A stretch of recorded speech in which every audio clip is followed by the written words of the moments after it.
ഇന്നത്തെ ദിവസം വെച്ചാലേ നമ്മുടെ ഓടി വെള്ളം കൊണ്ടുവന്നിട്ടാ പൊഞ്ഞനത്തമ്മ. അപ്പൊ അതിന്റെ ഒരു സന്തോഷമായിട്ട് ഇവിടെ എല്ലാവരും ഉണ്ട് കേട്ടാ. അപ്പൊ നമ്മളിവിടെ ഫുഡും കാര്യങ്ങളൊക്കെ സെറ്റ് ചെയ്തോണ്ടിരിക്കട്ടാ. ഇവിടെ ഓരോരുത്തർക്ക് എടുക്കുന്നുണ്ട്.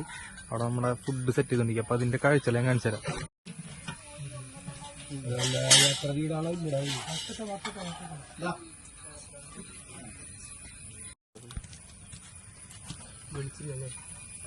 ലൈറ്റ് വരുന്നു.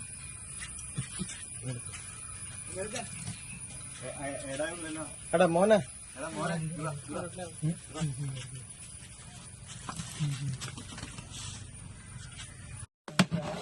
ദമ്മ് കൊടുത്തില്ല നമ്മള്.